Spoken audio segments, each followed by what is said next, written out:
नमस्कार, किसान तक में आपका स्वागत है। मैं हूं निर्मल यादव। आज हम बात करेंगे एग्रो फॉरेस्ट्री की। कृषि वानिकी ये एक उभरता हुआ ऐसा क्षेत्र है जो खेती किसानी में किसानों को जो है एक उम्मीद की नई किरण जगाता है। जहां तक कि पूरे देश में इस समय बंजर ज़मीनों की को ठीक करने का एक बड़ा प्रोजेक्ट चल रहा है। केंद्र सरकार और राज्य सरकारें इस दिशा में लगी हैं। हम जहां पर हैं अभी ये झांसी जो बुंदेलखंड का इलाका है, यहाँ रानी लक्ष्मीबाई केंद्रीय कृषि विश्वविद्यालय में लगभग 300 एकड़ का एक बड़ा फार्म है जहां एग्रीकल्चर को लेकर बहुत सारे प्रयोग हो रहे हैं। उसमें से एक बड़ा प्रयोग जो है वो बंजर ज़मीनों को कैसे उपजाऊ बनाया जाए और दूसरा किसानों को किस तरह से बंजर ज़मीनों से उनकी आय में इजाफा करने का एक प्रयोग यहाँ पर चल रहा है। हम जहाँ हैं वो वही इलाका है जिसमें एग्रो फॉरेस्ट्री का प्रयोग है। आप इस मिट्टी को देखकर समझ सकते हैं कि ये सबसे ख़राब मिट्टी मानी जाती है खेती के लिहाज से, और यहाँ पर एग्रो फॉरेस्ट्री के जो प्रयोग हो रहे हैं वो किसानों के लिए भविष्य की एक नई उम्मीद जगाएंगे। तो किस तरह से एग्रो फॉरेस्ट्री किसानों के लिए वरदान साबित हो सकती है, खासकर बुंदेलखंड जैसे इलाकों में जहां पर खेती को दुश्वारियों भरा काम मान लिया गया है। किसान यहां पर परेशानियों में ज़्यादा जूझ रहे थे। हम एग्रो फॉरेस्ट्री में यहाँ बात करेंगे। यहाँ एक बड़ा एरिया जो है जिसके डायरेक्टर संचालक हैं डॉक्टर प्रभात कुमार हमारे साथ में हैं। डॉक्टर प्रभात कुमार से हम बात करेंगे, डॉक्टर प्रभात तिवारी से, कि कैसे एग्रो फॉरेस्ट्री जो है वो किसानों के लिए एक उम्मीद जगा रही है और किस तरह के प्रयोग यहाँ चल रहे हैं। सर, आपका बहुत बहुत स्वागत है। बहुत बहुत नमस्कार। समस्त किसान भाइयों को भी मैं अपना नमस्कार प्रेषित करता हूँ। क्या प्रयोग चल रहे हैं यहाँ पर और किस तरह से एग्रो फॉरेस्ट्री किसानों को मदद कर सकती है? जैसा कि आप देख रहे हैं, ये हमारा मुख्य रूप से इंडस्ट्रियल एग्रो फॉरेस्ट्री मॉडल्स हैं, जिसे हम औद्योगिक कृषि वानिकी मॉडल्स भी कहते हैं। ये विश्वविद्यालय में हमारे विश्वविद्यालय के आदरणीय कुलपति जी के निर्देशानुसार एवं अधिष्ठाता एवं निदेशक शोध के जो दिशा निर्देशन समय समय पर हमें मिलते हैं, उसके तहत हम सब ने मिल के ये पूरा इंडस्ट्रियल एग्रो फॉरेस्ट्री मॉडल यहाँ पर इस्टेब्लिश किया है, जिसमें कि मुख्यतः हमने 4 स्पीसीज ली है। कितना एरिया इसका रखा है? इसका एरिया हमारा लगभग 2.5 हेक्टेयर एरिया है, जिसमें कि हम ये पूरा टोटल 4 स्पीसीज का प्लांटेशन किया। अगर हम मिट्टी के लिहाज से बात करें तो इस एरिया में आपने कौन सी मिट्टी को चुना है जिसे आप सबसे ज़्यादा अनुपजाऊ मानकर हम ये प्रयोग कर रहे हैं? देखिए, क्या होता है कि जब भी हम वानिकी का प्रक्षेत्र का चयन करते हैं तो वानिकी के लिए ज़्यादातर ऐसी भूमि ही प्रदाय होती है या ऐसी भूमि में ही हम पेड़ लगाते हैं जो कम उपजाऊ वाली क्षमता वाली होती है। चूँकि ये बुंदेलखंड का एरिया है और आप देख रहे हैं कि ये पूरा क्षेत्र एरिया जो है, जो वानिकी के प्लांटेशन इसमें लगे हैं, वो ज़्यादातर स्टोन्स हैं। मिट्टी में उतनी क्षमता नहीं है, कम उपजाऊ क्षमता वाली मिट्टी है।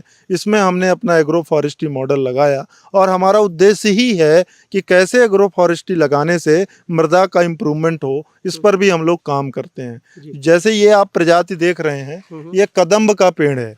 कदम्ब का पेड़ मुख्यतः जो होता है वह इंडस्ट्रियल एग्रो फॉरेस्ट्री के तहत बहुत ज़्यादा फास्ट ग्रोइंग स्पीसीज है। जैसे जो अभी आप ये ट्री यहाँ पर देख रहे हैं, इनकी उम्र लगभग 3.5 साल हो चुकी है। और इसमें हमने शुरुआती वर्षों में जब इनकी पेड़ की आयु कम थी, तब हमने मुख्यतः लेग्यूम क्रॉप्स ली, जिसमें कि चना, खेसारी और मसूर मुख्य रूप से हमने लगाई, जिससे कि सॉइल की फर्टिलिटी को, क्योंकि ये सभी जो लेगुमिनस क्रॉप्स हैं, फसलें हैं, ये मृदा की उपजाऊ क्षमता को बढ़ाने में मदद करती हैं। माने ये दालों से जुड़ी हुई दालों की खेती हमने यहाँ पर मोस्टली पल्सेस ही लिया है। तो शुरू में दालों को क्यों लिया आपने? पल्सेस लेने का एक उद्देश्य ये भी था कि हमको मृदा की उपजाऊ क्षमता को बढ़ाना था। दूसरा चीज़ क्या है कि पल्सेस का, चूँकि ये बुंदेलखंड का क्षेत्र कम वर्षा वाला क्षेत्र है और यहाँ पर mostly legume crops, pulses recommended हैं कि इस क्षेत्र के लिए इस तरह की फसलों को आप प्रयोग में लाएं। इसके तहत हमने लिया और एक अच्छा हम लोगों को उत्पादन भी देखने को मिला।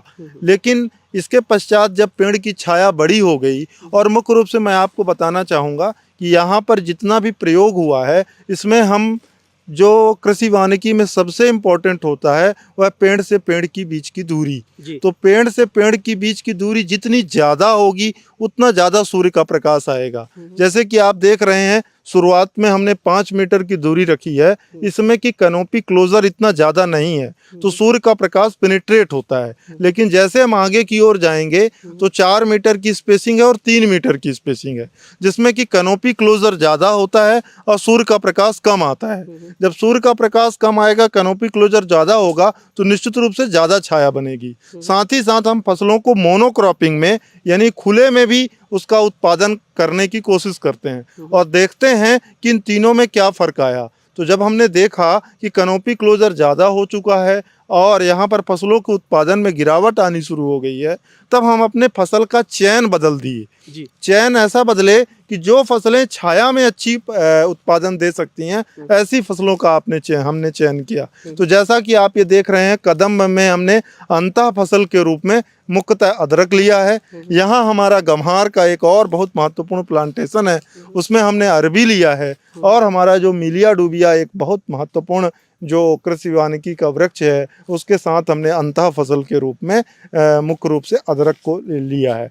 तो ये पूरा औद्योगिक मॉडल किसानों की आजीविका को सुनिश्चित करने में बहुत महत्वपूर्ण भूमिका का निर्वहन कर सकता है, क्योंकि ये कम समय में ही किसान को एक अतिरिक्त आय का साधन बन सकता है। साथ ही अंतः फसल के रूप में प्रयोग किए जाने वाली फसलों से उसका उत्पादन तो सुनिश्चित होगा ही, साथ ही मृदा संबंधी जो भी समस्याएं हैं, मृदा की उपजाऊ क्षमता में बढ़ोतरी और साथ साथ वातावरण अनुकूलन जैसी जटिल समस्याओं का समाधान भी हम अपने इस कृषि वानिकी मॉडल से दे सकते हैं। और आपको बताना चाहेंगे कि इस विश्वविद्यालय के निदेशक विस्तार शिक्षा के लीडरशिप में हम यही मॉडल, सेम मॉडल्स जिस पे हमने ये किसानों की भूमि तक पहुंचाने पर भी कार्य कर रहे हैं और हमें काफ़ी सफलता भी इस हेतु मिली है। विश्वविद्यालय द्वारा फंड भी आवंटित किया जाता है कि हम इस मॉडल को किसानों तक भी जोड़ें और किसान भी इससे लाभान्वित हों। इस दिशा में भी निरंतर हमारा कार्य जारी है। जी,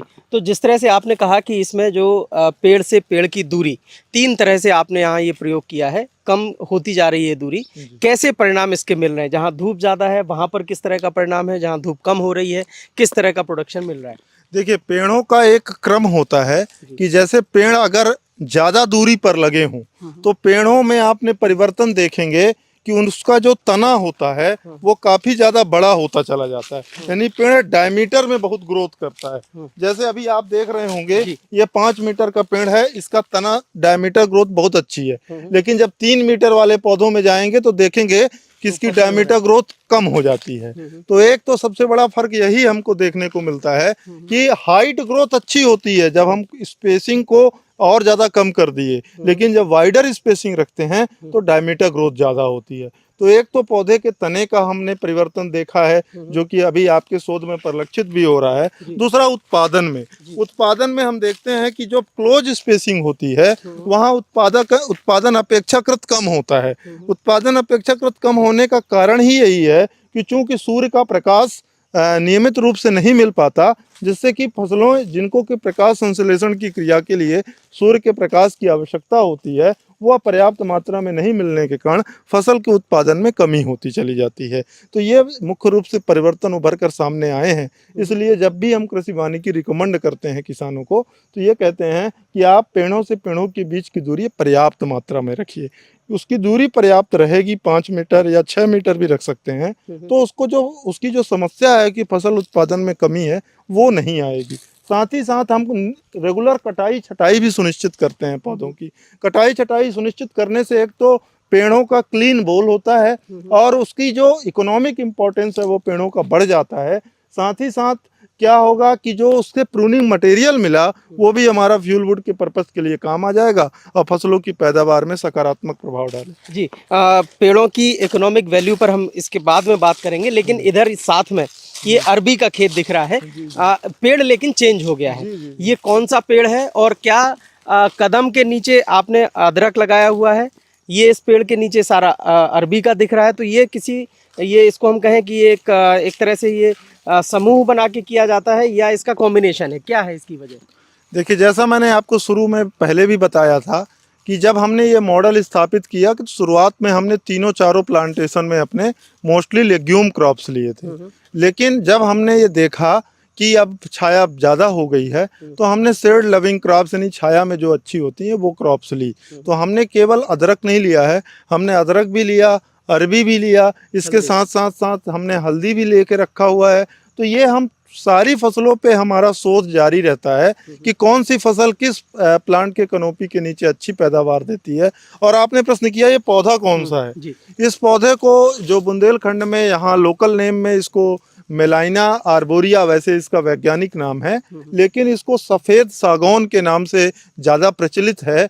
और इसको हम गम्हार भी कहते हैं, इसको खमेर भी कहते हैं। और एक बहुत अच्छा पौधा है जो कि टीक यानी टिम्बर पर्पस के काम में भी आता है, यानी इमारती लकड़ियां जिससे प्रोड्यूस होती हैं तो उस काम में आता है। और बहुत अच्छी तरीके से यहाँ भी इस क्षेत्र में ये बहुत अच्छी प्रकार से ग्रोथ कर रहा है। और आप जाएंगे झारखंड, उड़ीसा, उधर देखेंगे तो ये पौधा बहुतायत में मिलता है, लेकिन बुंदेलखंड में अभी कम प्रचलित है। हमने एक प्रयास किया है कि इस पौधे को हम बुंदेलखंड में भी पॉपुलर कर पाएँ, और चूंकि इंडस्ट्रियल यूटिलिटी है इसकी, इस वजह से ज़्यादा इनकम ओरिएंटेड स्पीसीज है फार्मर्स के लिए। कैसा रिजल्ट मिल रहा है इसका बुंदेलखंड में? जैसे झारखंड और उड़ीसा का ये नेटिव ट्री है, यहाँ बुंदेलखंड में इसके कैसे परिणाम मिल रहे हैं? बुंदेलखंड में पैदावार, बुंदेलखंड में इसकी जो ग्रोथ है वो अच्छी है। बस हमें ये देखना होता है कि मिट्टी बहुत ज़्यादा पथरीली ना हो।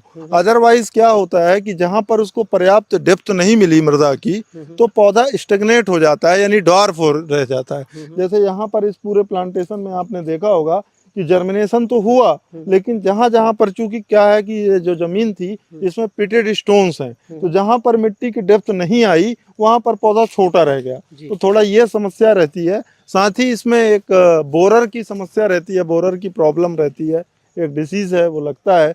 और ये ज़्यादा प्रूनिंग इंटेंसिव ट्री है, यानी इसकी हमको रेगुलर प्रूनिंग करनी पड़ती है, अदरवाइज उसका तना क्लीन बोल नहीं हो पाता है।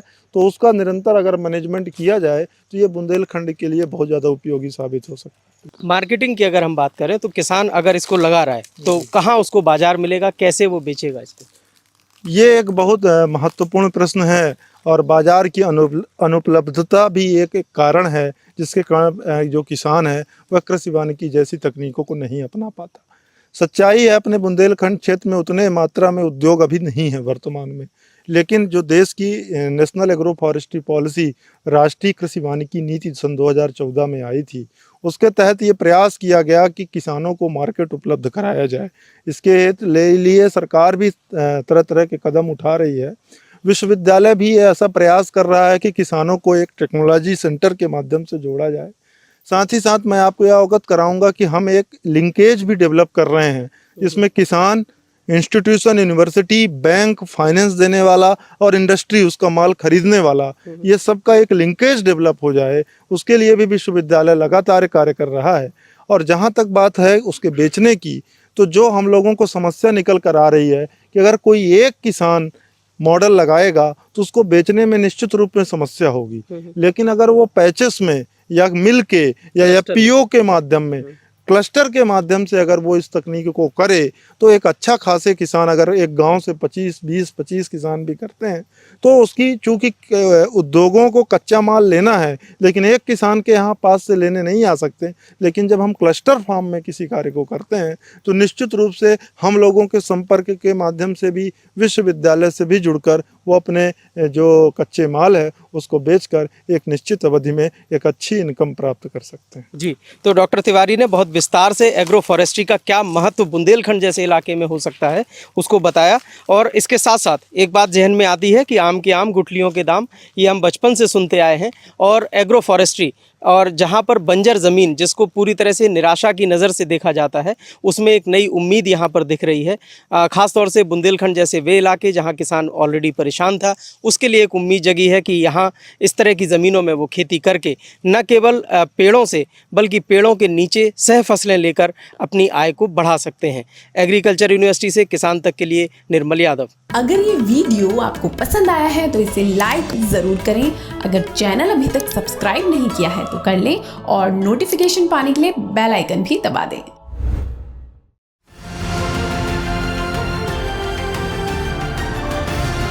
किसान तक खाना है तो उगाना है, किसान तक खाना है तो उगाना है, किसान तक खाना है तो उगाना है, किसान तक खाना है तो उगाना है, किसान तक खाना है तो उगाना है, किसान तक, खाना है तो उगाना है।